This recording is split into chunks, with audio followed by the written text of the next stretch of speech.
What up, everybody? This your boy Theo Pinson here with another episode of Run Your Race with my boy, AJ Richardson. Good morning, beautiful people. It is morning time, 11:59. I give him that one today, but he teetered in the line, of course. People, as me and AJ say, we getting bigger and better. We got a very, very special guest here today. Very special guest here today. I'm just going to tell y'all. Y'all know him as Lethal Shooter. The Lethal Shooter. Even though he missed a couple shots, he's still a Lethal Shooter. No, but I want you to introduce yourself so the world knows. Introduce yourself. Where you from? What's your name? And when'd you start hooping? Yeah, thanks for having me, by the way. I love what you guys are doing. Chris Matthews, a lot of people know me as Lethal Shooter. His name is Chris Matthews. Yeah, like a lot of people don't know me. Yeah. People be see me at church. Lethal! Yeah. Chris Matthews, you know what I mean? So, but I grew up in the D.C. area. I started playing basketball like around 6 years old at Rudolph Playground, uptown D.C. I grew up in some tough situations, so it's a blessing to even be where I am today. Thanks. I actually learned how to play basketball in a crate hoop, like the milk crate. We knock out the bottom and shoot in the alley. Yeah. I didn't get on a 10-foot rim almost to like, I want to say middle school, because my dad would always keep me on lower rim so I could have a good form. Okay. In middle school, that's when I started realizing like I could really shoot the basketball. I wasn't ranked at all. And then my ninth grade year, I started playing for DC Assault, where Keith Stevens, Nightmares. Yeah, with Team Takeover was my coach, and that was the nightmare. Keith Stevens, he was my nightmare. Yeah, you know Keith. Yeah, and Coach Cox from University of Maryland was one of my coaches. Delonte Taylor was one of my coaches, and they pushed us. They made us really uncomfortable, and the journey was hard. But those type of coaches made me who I am today. For sure. Like I said, I was never ranked. Until my ninth grade year, I became the number 2 shooting guard in the entire state of Maryland because I played at National Christian Academy, where Kevin Durant played on our team. Mike Beasley played there, Patrick Ewing Jr. Oh, wow. We were always playing nationally ranked schedules. That's what a lot of people don't know about me. People just see my posts and just think I'm just a spike rim killer. You know what I mean? Like they don't think I really played real basketball. Going against Lauenberg, going against Matter Day, going against Charlie Villanueva and Luau Ding, at Slam Dunk to the Beach, playing at NBA Hall of Fame. So to exceed that, I was blessed to go to Washington State to play for Tony Bennett. Did you play any other sport in high school? I played baseball, football, and basketball, and I bowled in high school. Oh, damn. Yeah. I did everything. I'm really good at bowling. I'm actually better at bowling than basketball. Really? Yeah, I'm really good. Like, I'm going to have to take you up on that offer. Nah. We actually bowl. I'm really good. I bowl. No, like I'm really good. Like, I don't give a damn. Yeah. No. Forget lethal shooter. Like I'm lethal bowler. No, seriously. Like I really do this. Like, okay. Hey, you probably got your own ball and 100%. Own shoes, everything. Oh, yeah. Ball bag. 100%. I'm with you on that. 100%, dog. I'm not playing no games. Oh, it's smoke, then. Yeah. What is something, because like we like to talk about the highlights and the lowlights, and we want everybody to know it wasn't sweet the whole way. What is something that along the way in your high school career that kind of like flipped the switch for you to be like, all right, I got to take this a little bit more serious, or I'm going to go down the wrong path or not be where I want to be? Yeah, I say, growing up, I was always protected by basketball. Like I said, my documentary is actually out right now on Apple TV. Red Bull was the company that filmed it. But a lot of people don't know, like, I'm a great guy, but I was doing a lot of dumb stuff when I was younger because of the neighborhoods I lived in. Like I told you guys, I lived in Uptown. I actually lived, like, in the ghetto, just to put it point blank. So I had to do things that, not maliciously, but to protect myself. Yeah. So I was, like, kind of playing both sides, like streets basketball. And my dad was always telling me, you got to be focused. But at the time, in the neighborhood we was in, it was kind of hard because if you walking home and your neighborhood beefing with somebody from Southeast or Southwest and you just going home minding your business, dude, jump out the car and you got to protect yourself. So it was just a lot going on. Then I started realizing, like, I love my neighborhood. I love everything about the neighborhoods I grew up in. But I couldn't be hanging out in the corner. I couldn't be hanging out with the crowd. I couldn't, if I go to the gym, I would literally go to the gym around Langdon Park. I would shoot. As soon as it was over, I'll just go home. And when I was at a young age, I would always go to the Go-Go's. I was going to the club, bro, at like 12 years old. I'm talking about 17 years old, like ID, but I'm 12. What? If that That's makes crazy. sense. Yeah, just to go to the go-go. And like, so people know what it is. Go-go is like a genre of music in the DMV area. But at that time, you had to be 17 to get in. But I was so big when I went to the door and showed the fake ID, people like, oh yeah, you good. you Come good, on in. you Yeah. good. So I wasn't getting the right sleep. So I started realizing what my parents were saying was education was important. Being around the right crowd was important. But at the time, you just trying to be cool. Yeah. So once I started locking in and realizing that I had to be focused, that's when my entire life changed. Because what a lot of people don't know, I didn't grow up with my biological parents. So I've only seen my biological father actually died like 5 years ago, but I only met him like 3 times. My biological mom is alive now, but I've only seen her like 6 times. So it's not like I was able to be raised in a home with my mom and dad. Right. My cousins raised me, but that's my mom and my dad, if that makes sense. Like they not my cousins, that's my mom and dad. So, I had a lot of things that a lot of people don't know. My parents left me at the hospital. You get what I'm saying? So for 2 years, I was going bouncing from house to house. I lived with my Aunt Peggy. I lived with my grandmother. I lived with my grandfather because they trying to figure out who's going to keep me. Yeah. And that's when my cousins took me, and that's where I was blessed. So it would be times where I'm doing certain things, and I'm like, dang, what am I doing? Like, I'm not, like, these people are, like, bringing me in and being my mom and dad, and I'm just doing whatever I wanted to do. This is a side that people don't know about me. Yeah. And that's why when you guys see me, I'm so professional. I'm doing stuff the right way because this isn't about me. It's about my mom and my dad that raised me because they sacrificed for me to not be in jail. To have to kill somebody or done something stupid because of my environment that I would have been in that movement. You know what I mean? So everything I do is for them. Got you. What is like the turning point for you in the aspect of like, okay, I can play this game at a high level? Because there's a point where it clicks. Where was that for you? I'll say the big time tournament. I was a little nervous my first year there, so I didn't really play as well. My second year there, with what DC year was Assault, it was like Rondo, Russell Westbrook, that class. I made third team that year, and back then, not saying AAU isn't that, but like back then, big time was like the Super Bowl. So, Coach Curtis was like, and Keith Stevens was like, yo, we want you to shoot every time. Like every time you touch the basketball, we want you to shoot. So I'm like, damn, you sure? They like, let it go.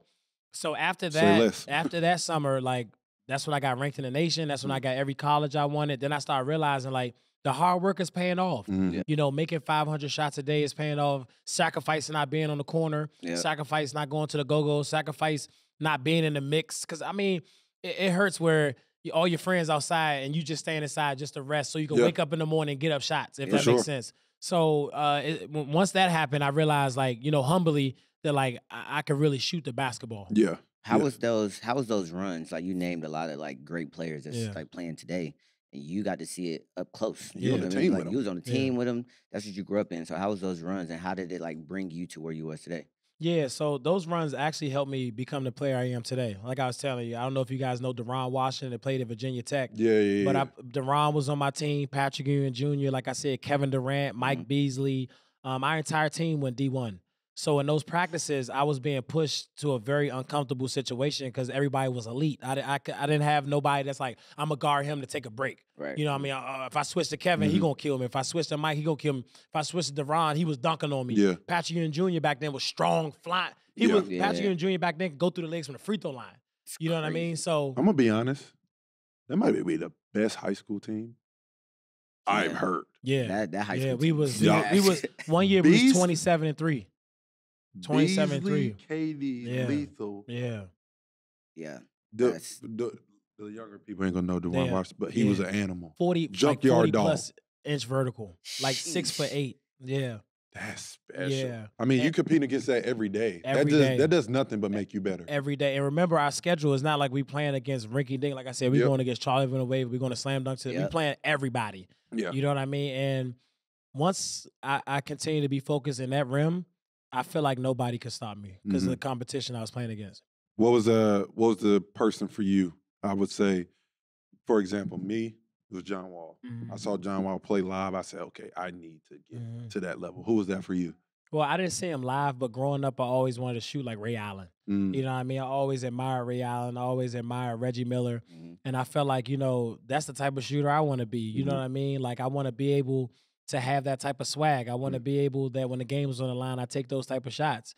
And growing up, I'm glad that I looked up to those guys because, of course, now I don't have the ability I had when I played pro or played at St. Bonaventure or Washington State, but back then that's how my swag was. And I feel like to make it in life, you have to look up to somebody to be where you are today. So, 100%. you know, anybody that's watching the podcast, you can't be where you are if you're not inspired by somebody else. Facts. And I've always wanted to meet Ray Allen. And it's crazy because, you know, me being lethal shooter, I would think I'd have been met him, you know? Yeah. So last year at, of course, we've talked on Instagram, but I've never met him. Yeah. So last year at Nike Day, I was blessed to host. It was me, him, KD, and Ray Allen was coming over. And I'm like, dang, this is my chance. I get to meet Ray Allen, you know what I mean? Yeah. So we chopped it up. Then from there, we chopped it up at the Final Four. But I'll never tell him, he's like my Michael Jordan. You know what I mean? Facts. It's like, man, like you Ray Allen, you know what I mean? So just to be able to say I've talked to him for an hour plus is just a dream come true. That's big time. Yeah. That's dope. Going into recruitment, though, you getting recruited. What was your first letter?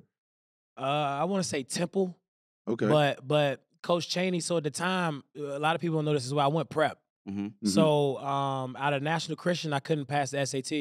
Okay. So I went prep. We were the #1 prep school team in the nation. It's called Lutheran Christian Academy. Mm-hmm. It was me, Deontay Christmas. I don't know if y'all know who he is from Temple. He's a Hall of Famer at Temple. Vernon Goodridge, Stephen Jackson, Hall of Fame at UTEP. So out of 13 players in that team, all of us went D1. Okay. We went, I think, 29-2 that year. Mm. We were #1. Laurenburg was #2. Laurenburg had Richard Dorsey. They had the whole Memphis team. You remember the whole Memphis team from Laurenburg went to Memphis. Yes. Okay. Yes. So long story short, The playing D with, Rose year. yes. Got you. So those moments as well molded me to be where I am because I had to move to Philly. Mm-hmm. First time I went in the gym, you know, a lot of people don't know this story. He actually became my teammate. So he played at UTEP first. His name was Maurice Thomas, but he played at UTEP first, but he was on my high school team. Mm-hmm. I walk in the gym. Remember, I'm the best shooter coming out of Maryland. I was #2, but I'm still, my swag high. Yeah.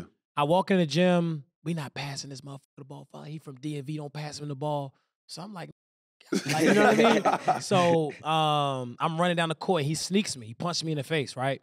So I get up. I go to fight him. So we rumbling.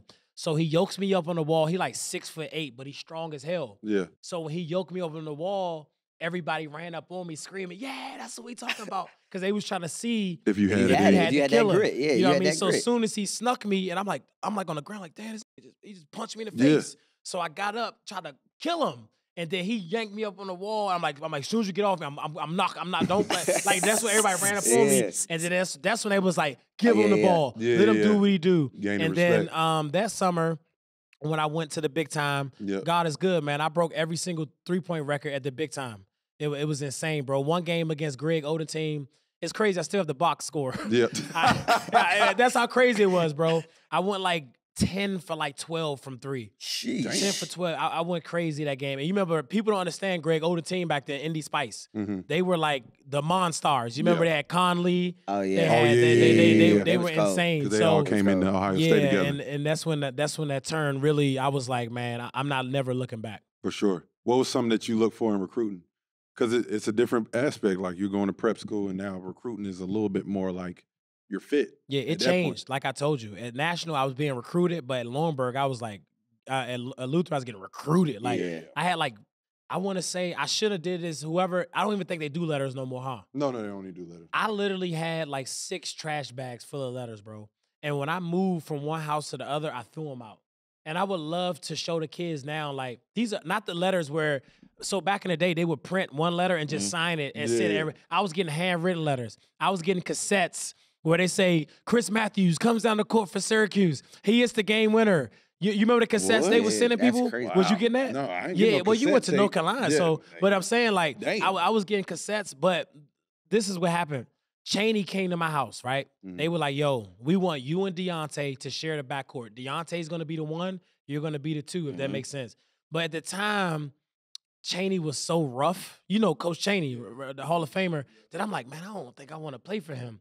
But looking back now, I wish I would have played for Coach Chaney because I think Coach Tony Bennett, don't get it messed up. He brought the killer out of me too. Coach Mark Schmidt brought the killer out of me as well. But I think I should have picked Temple, man. I had everybody. I had Georgetown, Arizona, Washington State, Tennessee, Mississippi State. Because you remember back then, Mississippi State was loaded. SEC was loaded. So because you want to hear something else crazy? You might be too young.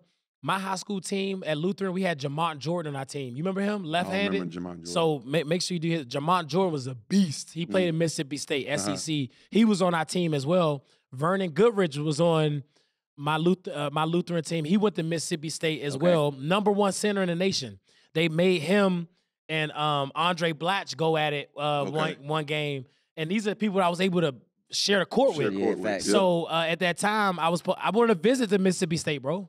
People don't know this about me because remember, people just think I'm a turbine or the spike rim or the world's smallest rim. Bro. You actually had a basketball career. Bro, I went to 2 visits to Nebraska. You get what I'm saying? I took a visit to University of Florida. You know what I mean? But I picked Washington State because the way Coach Tony Bennett was, he was like a shooter's coach. Hey, man, every time you come in the game, we're going to have you come off pin downs. The offense based around shooting. And to us, man, that just sounds like paradise. You know what I mean? When you get to Washington State and you make that decision, first of all, you get a scholarship. I got a scholarship. First coming person from where in you my come family. from. Come on, bro. Coming from where you come from, you get a scholarship to go. First of all, you're going cross country. Come on. The hell are you doing? Come, I was crazy. now that I'm older, I understand it because my coaches for DC Assault, they were like, bro, all the East Coast teams now, they want you. Bro, Providence at that time, they were like, yo, we'll take you and 2 of your teammates just so you can have what's come through. There were bro, I'm telling you, Chaney was literally saying, look, we'll bring because me and Deontay were killing people so bad that teams were saying we want Deontay and Chris. And then if teams didn't want me with Deontay, they were saying, Chris, we'll take the people you want to have around you to play off them. And you want to hear something crazy, bro? The people don't know this. What? I didn't even take a visit to Washington State. I didn't, bro. You just trusting what he was saying. I wouldn't say I was. It was just the offense. It's called movers and blockers. On film, it looked amazing, bro. Yeah, it looked amazing. And don't get it messed up. We went to the Sweet 16. Yeah, I mean back then I'm going against Afalo. Yeah, I'm going against Hassan Adams. Yeah, I'm going against Buttinger at the time before he started playing volleyball. He had a 45-inch vertical. Yeah, the Pac-10 back then was the NBA. Yeah, so I want kids to know like. All right, I'll give a good one. My freshman year, I rode the bench, but my coach would mentally mess with me, Tony. How do I ride the bench, but I start against Brandon Roy? I played the whole game against Brandon Roy. I'm getting cooked. You get what I'm saying? I mean, I scored 14. It's Brandon Roy, man. Yeah. See, and I'm not trying to ward this down. Bro, the kids got to know. Brandon, to me, everything Brandon, he was like Kobe, bro. He was insane. Okay, I want you to know this. He was insane. So what we had to do was I had a teammate named Ivory Clark. I said, I know Tony, they're putting me in pick and roll situations, right? That I think his name was Bobby John. I forgot the other guy from Washington. But they were putting me in pick and roll situations that every time I had to get to Brandon Roy because they knew I was the weak link to guard Brandon Roy. So I had to tell my teammate Ivory Clark, listen, every time they put me in that pick and roll, sprint and get to him and let me get out of here. You get what I'm saying? Because literally every time I would get on him, I would say 3 seconds. He would score that quick. 3 seconds. And that's how hard the Pac-10 was back then, bro. Arizona back then. But people don't understand how good Brandon Roy is. They don't get it. Mustafa Shakur at Arizona, 6'7" point guard. And I got to guard this guy full court. So, but you're right, bro. Now I understand that. I love Washington State. Go Cougs. Go Cougs. But I shouldn't have went so far. Yeah, hey, listen, that's a hike. What was your welcome college moment? I would say my welcome college moment was when we played Gonzaga. So, you know, like yours probably Duke when you went to play inside Cameron. Yeah, that was crazy. So we went to go play Gonzaga. Remember, I'm from DC, bro. I ain't scared. And this is what people don't know about me. Like, I ain't scared of nothing, bro. I'm gonna be honest with y'all. Like, if a lion ran in here, there's nothing we could do. I'm gonna fight the lion. You know what I'm saying? We're gonna fight the lion. We might die, but we're gonna fight that lion. So we went to Gonzaga. All the alumni, listen, that place will have you in shock. Just make sure you relax. Man, relax, man. Yeah, we good. Bro, I lie to you not. We went against Adam Morrison. I lie to y'all not. When the crowd started bouncing, the arena was shaking. I believe it. So I'm like, I'm in shock. Yeah. Coach Tony puts me in the game, bro. I'm literally like this. But you can't look scared because you know the coach will snatch you out. He'll take you right out. Bro, the shot that I took, bro, I lie to you not. If the rim was over here, I might have shot it over there. That's how nervous I was. But that was my breaking moment that it was like, all right, this the big leagues. This the big leagues. The next year, when Gonzaga came to Washington State, I rode the bench. The day before, what Coach Tony say to me? Probably, I remember last year. No, you gonna start. So I'm like, damn, I get to start against Gonzaga. And guess what? Back in them days, which now, 3 days before the game start back then, the kids are already doing what outside at the gym? Oh, the tailgate. They tailgate in campus. So I'm like, I'm about to start. Yeah. So I taking people. He used to make us give people donuts, coffee, and stuff like that. We go to practice. You know who Kyle Weaver is? You remember him? Kyle Weaver. That name He played for familiar. OKC. Yeah. You remember Aaron Baines for the Spurs? Yes. He was on my team. Yes. I go to shoot. Kyle Weaver accidentally closes out. I fracture my ankle. Oh. So I don't get to play against Gonzaga. That night I'm crying. Kyle like, man, don't worry about it. Gonzaga comes into Washington State. We beat the bro. When I say dogged them, but I was hurt though. Yeah. Because I didn't get to contribute at all. But that's when my wisdom started kicking in. In practice, I was able to be the shooter for Gonzaga on the scout team to Coach Tony. So I started realizing it's not always about me. And once I took that turn at Washington State, I started realizing this is what college is all about. It's not always about you. It's about the team. For sure. You know what I mean? But when everybody ran on that court, that was the second biggest moment to me. That was awesome. Oh, my gosh. Yeah. That's crazy. You done played against some dogs. Yeah. Man. Adam Morrison. Hey, listen. Yeah. Play some Adam Morrison was clips. cold. Yeah. He Yeah. was cold. Because he was what? Pick 3? Yeah, to Bobcats. 6'8". He was in Yeah. Bobcats. Yeah, he Yeah. was an issue, Yeah, bro. he was nice. So what was the game? What was your breakout game in college? Where he was like, okay. So I always said Washington State at St. Bonaventure. So why did you go to St. Bonaventure? So was your best game in St. Bonaventure? Let's do this. The level of play, I would say my best game ever would probably be against University of Washington. They like what, number 5 in the nation, and I had Brandon Roy checking me. Bobby Jones, one of the best Pac-10 defenders of all time. I would say that game, but I've scored multiple 28-point games in St. Bonaventure and Langton, and don't get it mad. Langton, you know, Oh no, not at Temple, all. Xavier. Not at all. So I'll say my biggest moment, which a lot of people don't know, like humbly, like in Atlantic 10, my senior year, I was number 1 in the conference in threes made, and the closest person was 23s away from me. Damn. And I was number 1 in 3-point percentage and top 5 in the nation in 3-pointers made. And everybody that was over me, Duke, Shire, all those guys, they played in the NCAA tournament. Right. At St. Bonaventure, we didn't play, so they got more games than me. And Gotcha. Shire and them only beat me by like 2 or 3 3-pointers. Damn. So if I'd have been able to play maybe 2 NCAA games, I probably would You have won by probably like would've. 5. Yeah. You know, so I would say my biggest moment, bro, is I broke the 3-point record against Duquesne. What is it? Postseason play?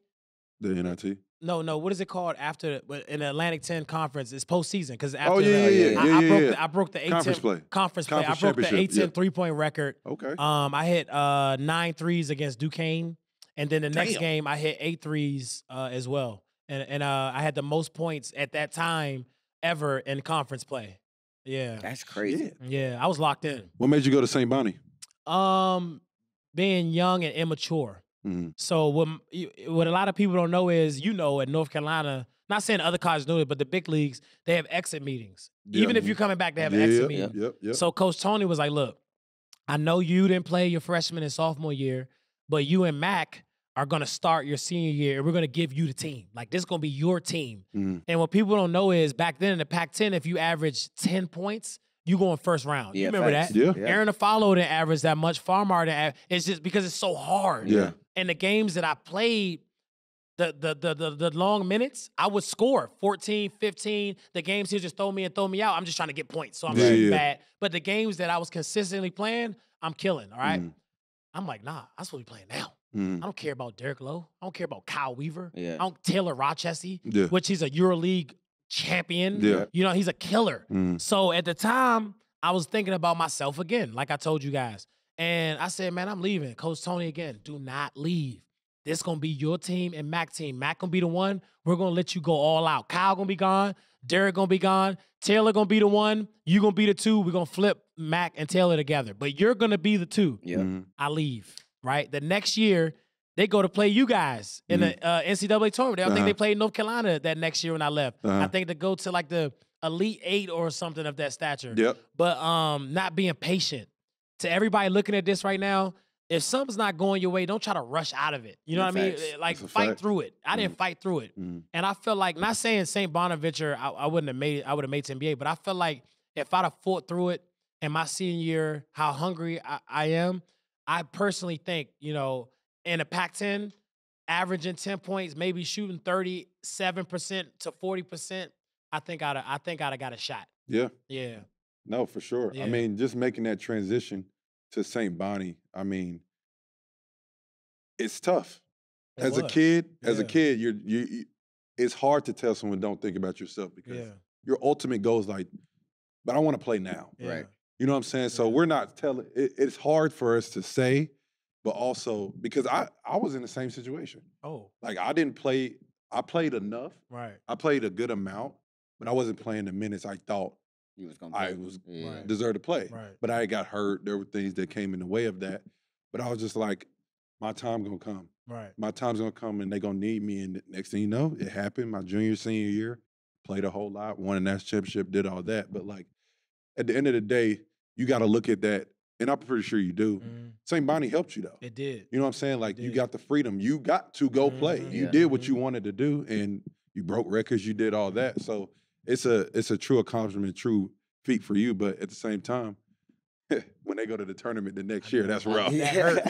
No, that hurt, bro. Because when people like you know, like it hurt, bro. Yeah. Because my first year at Washington State, the reason why I came in, they were number 10 in the Pac-10. Oh. So Coach Tony, our unit was the one. In 1 year, we got Tony to Coach of the Year. Oh, we ranked top 10 in the nation in 1 year. Damn. I leave the next year. They go all the way back again to play. I think they played North Carolina, bro. I'm telling you. And I'm like, damn. Yeah. That's You know tough. what I'm saying? It hurt. That's tough. It hurt. You know what I mean? But guess what? You know, God always has a plan. For sure. And it helped me understand just being patient in life. For sure. Yeah. So talk about post-college. Yeah. What was your process post-college? Like, I know you try to go to the league and do all that stuff. What was your thought process in draft and all that stuff? I wasn't really educated on that, to be honest with you guys. So I didn't know back then where if I'm number 1 in the conference, number 1 3-point percentage, number 5 in the nation, that I should be going to combines and stuff like that. Soon as I finished, I got a offer in France for like I ain't gonna say it on here, but some great money. Yeah. So I'm like, man, I'm out. Took off. You know what I mean? So I went straight to France to Pro B. And which once again, just rushing. I come from poverty. I come from the ghetto. I see guaranteed money. You know what I mean? I'm not being patient. Yeah. I went there. I actually got hurt. We won. It's crazy. In that summer, we won 4 cups. This team is called Axe Marion. They've never won that many cups in a summer before. We won 4 cups. So I'm like, damn, this is kind of easy. You know what I mean? Because in Euro, my game was fitting. Like the way I'm not a one-on-one player. Yeah. But if you give me somebody like him, I see him at the top, I know I can read him because he's going to give me a good dribble handoff and I can shoot. And that's how they play in Europe. Killing. Yeah. But my coach was wearing me down. My body isn't really built for hard Practices. hard practices. Yeah. And that was happening to me too in college, but they would scale my practices down. When a team might run 50 suicides, they might make me have ran 25, and then I had to like do arm workouts really fast. Yeah. Because even with Tony Bennett, he understand that when a team ran hills, if they ran 25, I'll run like 20, and then I have to do like backward, like different stuff. Yeah. But when I got overseas, they don't care. They don't give a damn. You're gonna do it all. So I was explaining to the coach, I'm like, yo, my body, it don't feel good. It's not reactive. They don't care about that. Go! Don't you stop. Weak American. Bro, as soon as the season started, bro, my knees flared up. My knees were killing me, and I couldn't run. But the good thing was in my contract, the money was guaranteed. Yeah. They gave me all of my money up front. They asked me, did I want to stay? Once again, being dumb, I want to go back home. I got like 200,000. I'm talking about like in euros. Yeah. I'm trying to go home and do what? Live. Party.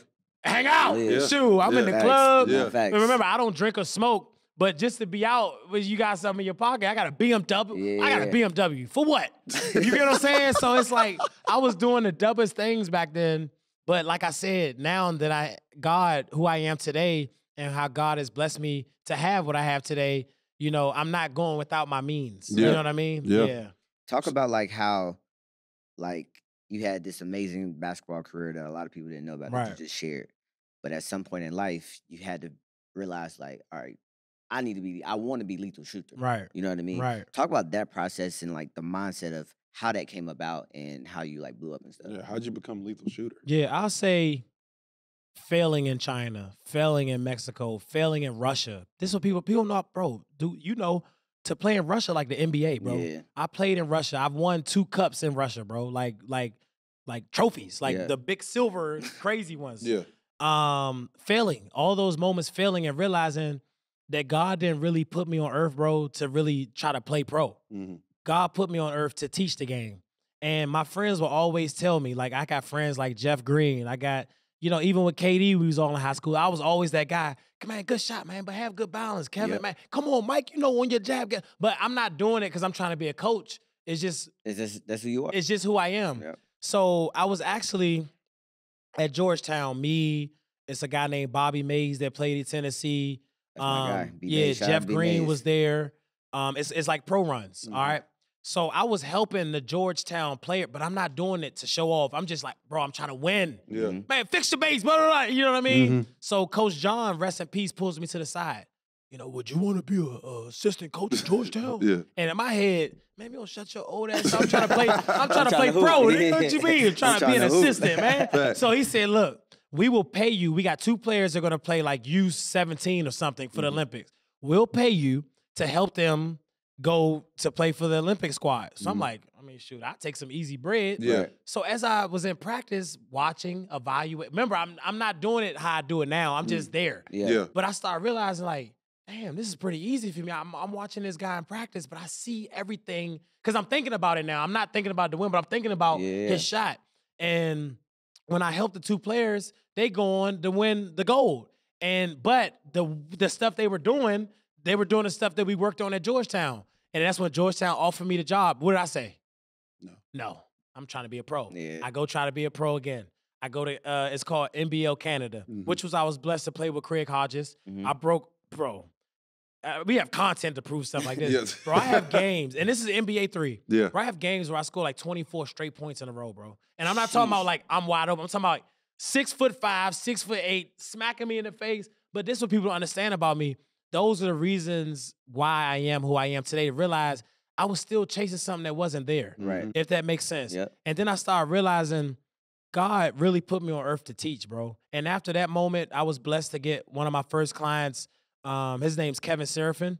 He played for the Knicks. Yeah. Phil Jackson told him, because you remember Phil Jackson was the head coach. He was GM. He was GM. He came to him and said, if you want to stay in the NBA, you got to get a jump shot. So the Knicks moved me to Paris. Remember, this is my first time ever doing this. So I'm like, I got to do it now. I can't do this pro thing. It's not working. Yeah. Right. I go to Paris. I'm with him. The 3rd week, Kevin's like, bro, I've never been trained like this in my life. You know, Kevin Durant, they playing in France national team. And I'm like, in my head, he's just trying to say that so I can stay here with him. Because I didn't know how good my training was. And then he posted a video of us. But he was doing stuff that people, bro, he's making like 30 NBA threes in a row.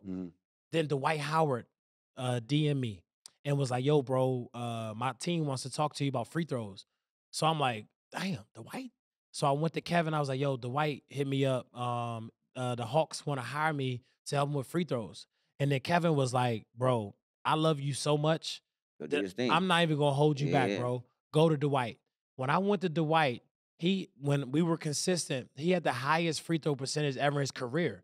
Even to this day, he's not Dirk Nowitzki, but you see he not Orlando Dwight shooting. Yeah. It's nice and smooth. He has the mechanics. He has the guy hand. Dwight could tell you we was in the grind. So I was his free throw coach and his mid-range coach as well. And from there, that's when everybody said, I said, hold up. Dwight went 7 games and shot 80% from free throw. He went 12 games, shot 7. Then that's when everybody started calling. And God is good that I am who I am today. That's big time. It's crazy because as I'm listening to you, it's kind of like sort of in the same boat I'm in. Yeah. You know, like as far as like I've had a good career, Yeah. but I kind of did it a little bit differently. I was like, damn all that. What's next? Yeah. You know what I'm saying? And I'm blessed to have AJ. You know, he's carbon copy. He's told his story on here before because he was just like, what do I want to do? You know, and those conversations happen and then things just start naturally falling into place. You know what I'm saying? And the way it happens, you don't really fight it. Like you just like, okay, there's a reason I'm here. There's a reason you were in those situations because this is what you were meant to do. Right. And as this week is we're in the academy, I've just sat here and like, this is what I'm meant to do. Right. You know what I'm saying? Like you feel comfortable, you feel free, and you working with people like you two. You know what I'm saying? And like that is what this is ultimately about. Right. Finding happiness, stability, and doing something you love. Absolutely. And you found that, and to hear that story is big time. Yeah. Who are some of the clients that you work with now? So this summer, with everything we're doing with Nike, you know, investing into the grassroots right now with Coach Sam, as you guys know, he's with the Cavs. Me and him, direct Nike Academy. We've been hitting the ground running. You know what I mean? Getting things organized, especially from a grassroots standpoint, a college standpoint. I really haven't had time to invest into my guys. Yeah. But last year I was blessed to be full-time with Jaylen Brown, which we know he won MVP, NBA champion. I was blessed last year to be full-time with Grayson Allen. He finished number 1 in the NBA in three-point percentage. Shot the shit out the ball. Yeah, I was blessed to be with Kentavious Caldwell-Pope, who shot 40%. The year before that, I was blessed to be with KCP, NBA champion. Michael Porter Jr., NBA champion. Clip. The year before that, I was blessed. I was full time with was it Bobby? Bobby Portis. Yeah. I was full time. I got a story for you guys. So the first time I trained Bobby, he flew me to Arkansas. So I'm like, oh, shit. I'm like, Yeah. Arkansas, Or like, in the Arkansas. NBA. Can we go somewhere cool? So I went to Arkansas, but I was glad. You know why? Yeah. Because it was nothing to do. And we was able to lock in. Yeah. And he finished top 3 in the NBA that year in three-point percentage. Yeah. You know what I mean? NBA champion. Yeah. The year before that, I was blessed to take another client that people thought they couldn't shoot. I was with him full-time. His name's Grant Williams. Yeah. And that year, he finished top 3 in the NBA in three-point percentage. We went full-time. Yeah. God is good. The year before that, I was blessed. I had AD, Kuz, KCP, Avery Bradley, Quinn Cook, all on the same team. And these, so I think a lot of people get confused about me. So the side that you guys see, the side that Coach Sam sees, the side that Jaylen Brown sees, a Sabonis, a Anthony Davis, I don't think that's the side that a lot of people see. They just see me shooting from Mars or see me shooting crazy rims, but they don't know my real passion is helping others master the art of shooting. It's a reason why when I train somebody humbly, their shooting percentages go up. And I, you know, you're an NBA player. Anthony Davis making $270 million, Sabonis making $270, Jaylen Brown $300 million. They're not going to bring in an Instagram shooting coach. They're going to bring in a master trainer.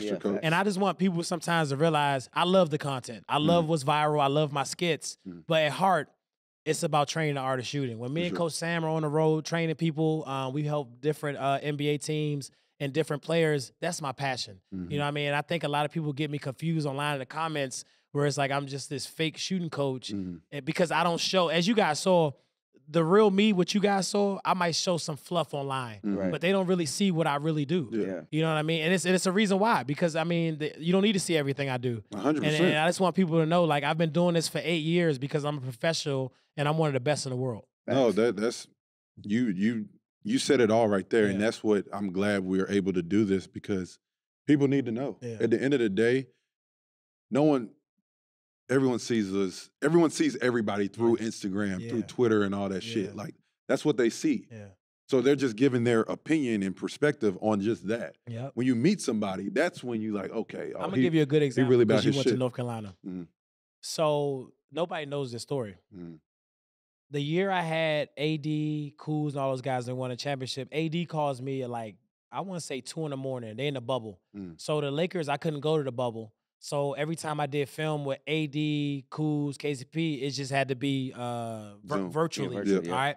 So I think the last game, AD calls me, like I said, really late. I'm driving on the highway. So I'm like, shit, it's AD. So what do I do?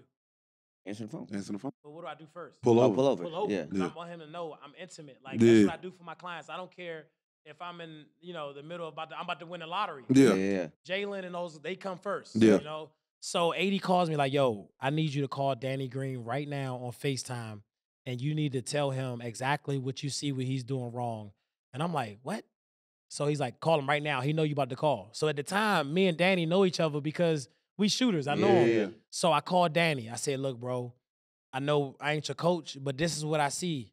And he was like, damn, like, how you break it all down like that? And I'm like, this is what I do. This is what you do. So the next game, he played a great game, because you remember at the time he had a little bit of baby slump. But they won it. He hires me the next season. He's in Philly full time. it was my job to help him with the corner three. Mm. That season was the highest 3-point percentage he's ever shot in his career from corner three. He was #1 in the NBA. Jeez. And these are things where people don't know the work that's put in. I'm flying into Philly every other week. Yeah. Me and him are watching film. And Danny Green, he'll tell you, I love Danny. I love KCP. I love Grayson Allen.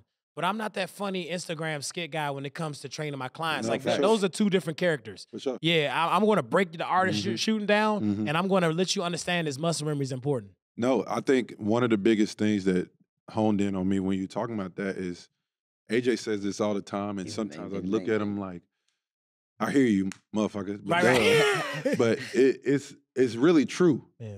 Keep the main thing the main thing. Yeah. Facts. And you are a perfect example of that. Yeah. Like at the end of the day, you do what you got to do. This is work.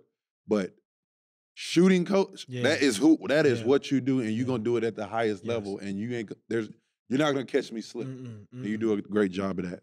Listen, if you got anything else? Now, this is amazing. I think, like he just said, I always say keep the main thing the main thing. I think I actually know you personally. We've Yeah. been working together for a Yeah. long time. We both live in LA and we run into each other. I think hearing your story and everything that you've been saying, it just puts life into perspective. Yeah. Mhm. You know what I mean? The reason why CD brought you and Sam to do what Yeah. y'all do for the academy, for Yeah. Nike and things of that nature. Yeah. So I just want to say I appreciate you coming on, Yeah. sharing your story and things of that nature. And like the work shows for itself. Yeah. You know what I mean? So I'm forever grateful for sure. Yeah, thank you for having me. Nah, for You sure. know, and like he said, to work along somebody like him, I mean, you might go out to get a late night snack at 3 a.m. He working, he running through the hallways Grinding. doing stuff. Yeah. So Yeah. just to watch you, I'm inspired. And honestly, with you too, bro. Like I didn't know you personally, Mhm. but as I watched you this week, bro, I love you, bro. I I appreciate love it. your sense of urgency. Mm. You didn't have to do some of the stuff you was doing this Mhm. week, but like you said, God got you doing this for a reason, bro. For You sure. was jumping in the drills, Yeah, you taking for charges, sure, for you sure. running up and down the court, then Yeah. you doing the podcast, Yeah. then you on the side mentoring, Mhm. and it looked good on you. I appreciate good it. on I you. appreciate that. Yeah. No, we got a couple questions for you before we go. Okay. Better Bron, 2012 Bron or 2018 Bron? Golly, y'all catch me off guard with that one. I always want to say the older is always the wiser. So I'll say 2018. You know I what I like mean? that, I feel like LeBron has showed us that the older he's got, I feel like he's got better. Yeah. I feel like he's got Yeah. better. You know what I mean? And 1000%. and I feel like we said, like GP said today. Look, I mean, we gotta stop the crap what people saying about Bron. Mhm. Yeah, no, Bron's top 5 No. of all time. Easy. Yeah. He's top Easy. 5. So Yeah, all yeah, the yeah. social media haters and all these people, and you gotta realize people don't know this. Don't put this on the podcast, so I'll kill you both. No, we All right. won't. We'll send it to you. I'm 39 years old. This is what people don't know about me. Yeah. All right. So I'm Michael Jordan era. Mhm. So I was one of them guys where it's like, man, Bron ain't up there with Michael Jordan. Then more and more I'm watching, I'm like, bro, why not? He is. He's top 5 with those guys. You get where I'm coming from? Yeah, So, man, shout out to LeBron. But sure. 2018, Bron. for sure. 2018. Yeah. Hoop state. What's the best hoop state? You always want to go with your hometown. Where you from originally? North Carolina. Okay, great. Where you from? North Yeah, Carolina. North Carolina. I want to say the DMV. Only because I'm just going off. Let's just go AAU. Yeah. Who has the best AAU teams right now? CP3 and Team Takeover, Yeah. right? So who has? We were down this year. We're going to be honest. But that Not 16s, though. 16s. Yeah, 16s is that cold. happens sometimes. Yeah, Yeah. But I feel like with the developer players, North Carolina does a great job. I feel like the DMV does a great job.